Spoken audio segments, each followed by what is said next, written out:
And we're live. Because that's just the nature of being young. And I'm not way older now, but you definitely gain perspective when you have to go out on your own, start paying taxes and living and get a job and do your own shit. And then you very quickly are like, oh, okay, I'm not some kid who cops are like, fuck this guy. It's like, that's just a guy at work who's like, oh, God damn it, bunch of noise. We've been called 5 times about all these goddamn kids making huge amounts of noise, drinking, doing drugs, whatever they're doing there. I have to go bust it up. Not going to be fun. Like, I don't know. It's definitely true. You gain perspective. I have a police story that happened today. So, did you win? It went or get well. A ticket? I was thankful. No. So what happened was, I'm probably get in trouble for telling this, but here we go. So Better put some mirrors on that computer. Hope was driving to school this morning. She drives herself now. It's been a couple weeks, and she has like 500 miles like since she started driving solo, but still a new driver, right? And that's a lot, but it's nothing compared to like us, for example. And she didn't even know this part of it, but she was making a right on red, and the policeman had a protected left. And he stopped short so that she didn't hit him. She was completely unaware that that had gone down because she's a new driver and her situational awareness is still developing. Okay, cool. So on that note, the policeman follows her. And when I talked to him, he said his intention was just to say, hey, like, your situational awareness is not on yet. At these intersections and stuff, you almost hit me. But he's following her, and he turns the lights and sirens on and follows her. She doesn't know. She thinks maybe he's after someone else. She didn't notice him. There are criminals about. Yeah. So speed up. I know where this happened, and I think he followed her for about a mile. And she's the sirens going, lights going, the whole 9 yards. I'm gonna get in It's a trouble. slow speed chase. In pursuit. She said that for the last 15 seconds or so, she knew he was there and that he was after her, but that she didn't know where to pull over. Now, this is 8:30 a.m., and while the road has no shoulders, it is lined with like parking lots and like banks and strip malls and stuff like that. Mm-hmm. So anyone on this call would have been like, oh, I'm going to pull into the 7-Eleven or something and we'll work it out. But to her, it's like, I don't have a shoulder. What am I up to? So she's headed into school, and thankfully her school has a deputy that directs traffic because the kids have to make a left in front of 2 lanes of traffic. Wait a minute. Did she continue the slow speed chase all the way to fucking school? Yeah, that's real. It was about a mile or so. It happened near school. Bro, that's quite the distance. Yeah. So the slow speed chase, it happens to school, and then as she's making a left, there's a deputy that kind of works as a traffic guard. And a side note, love that, because these are all brand new drivers making a left across 2 lanes at a busy road. There's a deputy that's like, you guys slow down, you guys go. That way these kids don't hurt themselves as they learn to drive. So, back on topic, he sees a policeman with the sirens going and the lights on chasing my daughter at like 4 miles an hour, 1 mile an hour as she's making a left into school. And the deputy who's doing the traffic is like, you are being followed by a policeman. You need to pull over here. So she did, and that's when they worked it out. And the cop comes over, and I guess either she wasn't in clear mind to hear him, or he didn't explain it. But she, like, when I talked to her after the whole thing, she still had no idea why he was following her, like what she did to gather his attention in the first place. And the ticket, I'm going to get the wording of it wrong, but it was like failing to pull over for an emergency vehicle or something like that. And the policeman gave her card and said, like, have your parents call me. So I called him up, and like first we talked to Hope, and she was very upset. I'm looking for the right word. She was crying. She was distraught. Hysterical, I think, is a better word. Like, she was. That's even worse. Yeah. I was trying to give her an outlet.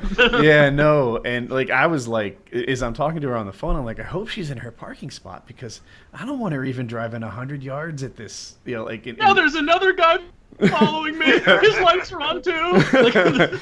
And Yeah, so she's really not the best version of her, and it's like, this is gonna be okay. You know, like if she had done some bad kid offense, I would have handled it very differently.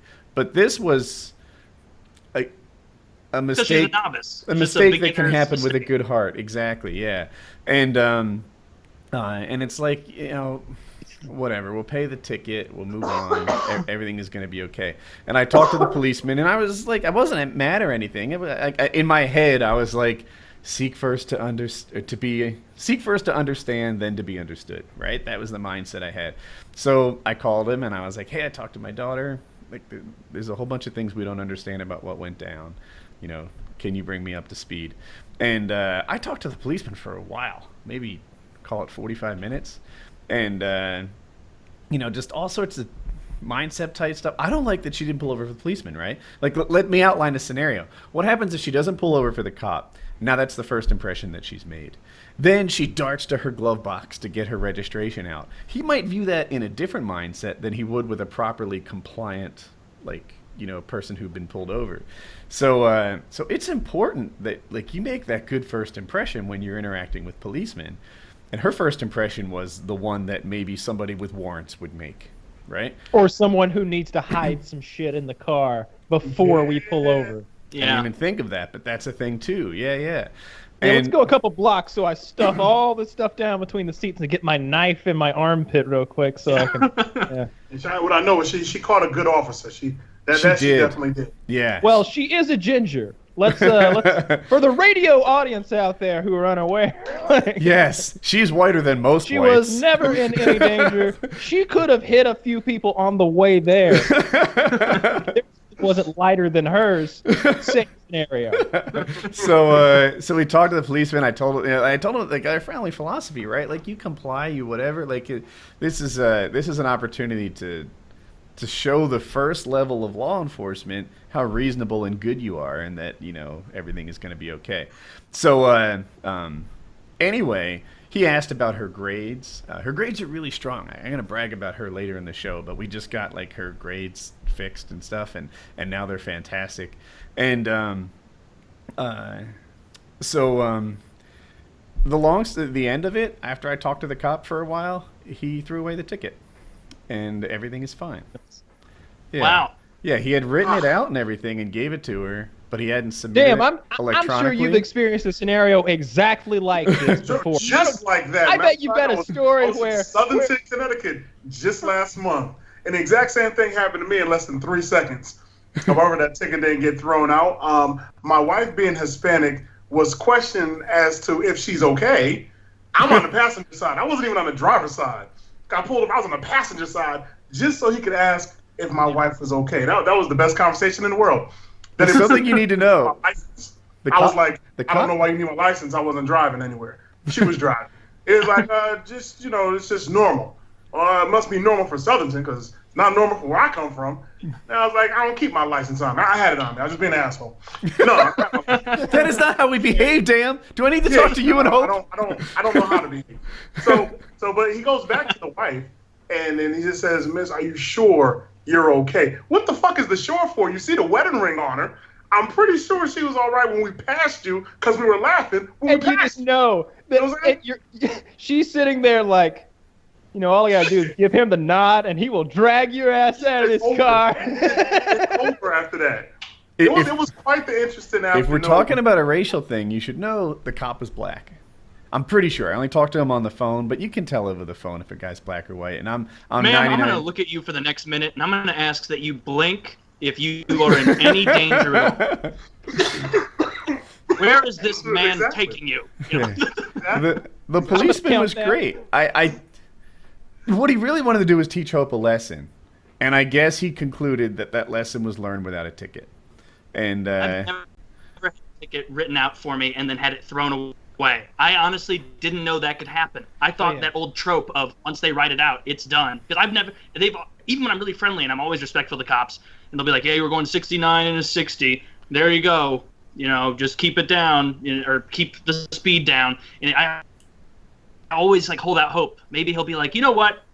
You're a good guy. But no, never I happened. have this mindset whenever I meet someone for the first time that my attitude should be that I'm very happy to meet them, that I'm excited about meeting them. And I applied it to, like, sometimes situations that don't really apply. Like, I'll meet the funeral director. We're picking out the casket for Grandma. I'm, hey, wow, it's nice to meet you. I like that tie you got there. I'm glad we're here today. But so I'll get pulled over, and I'm usually so friendly, I guess, that things usually... I've had a lot of tickets thrown away. I've gotten a lot of leeway. Although... I must have gotten 5 speeding tickets over the course of like a year and a half at one point. That is so many in a year and a half. It was so many. It was a lot. They weren't all speeding tickets now that I think about it. I ran like 2 stop signs. I ran through a red light.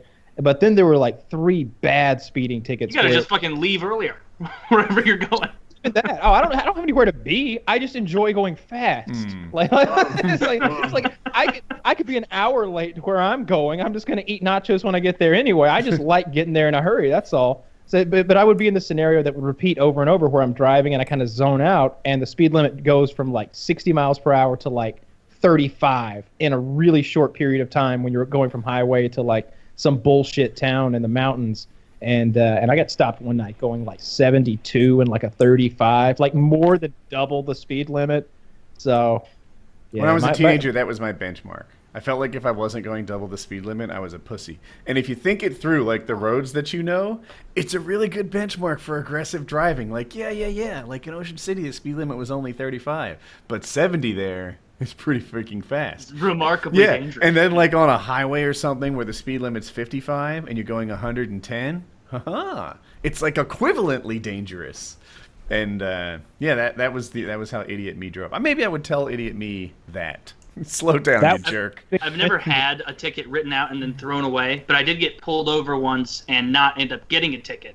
When I was leaving, I guess I was like 18 or so at the time, and I was driving. I had a Jeep at that time, and it sat me, another guy, and then 3 of my friends in the back. And it was real late, and we went to Taco Bell. Like, we're just going to go get some Taco Bell. We'd just been fucking around playing video games or whatever all night. And so I was driving, and I get out and on this like windy woods road on the way to the main road to find the Taco Bell. And I get out there, and I had to be 17 because I was real nervous about the cop. And this guy gets up behind me on this wooded trail road. And it was one of those speed limits that even the police fly through there because it is bananas how inappropriately slow it is. Like, I'm going 25, probably like 23 miles an hour in a 25, just hoping this cop, who's clearly in retrospect becoming upset that I'm driving so slow, is right behind me. And we're passing a bunch of neighborhoods. The ones we were passing at that time were pretty nice. And I was like, all right, fuck this. I'm just going to turn into a neighborhood, let this guy go past me, and then I'll pull back out because I'm going to have a goddamn panic attack with all my idiot friends making noise and being assholes while I'm trying to, white knuckle this through. And keep in mind, I'm just nervous because it's a cop. There's nothing illegal. I didn't do anything wrong. There's nothing in the car. I was just like, fuck, I don't want to get a ticket. So I pull in, immediately turns his lights on and follows me in there. I pull up right next to the first house. He comes out. Or I'm sorry, he didn't come out. He sat in his car like they do, run the plates, make sure you're not like a felon or something. And then another Charger cop pulled up. I was like, oh, that's interesting. And then a Ford Explorer cop pulled up. Jeez. And before the Ford Explorer, but after the second Charger, the guy gets out, walks up, and is like, hey, couldn't help but notice you just kind of pulled into this neighborhood after leaving that other one. You tell me why?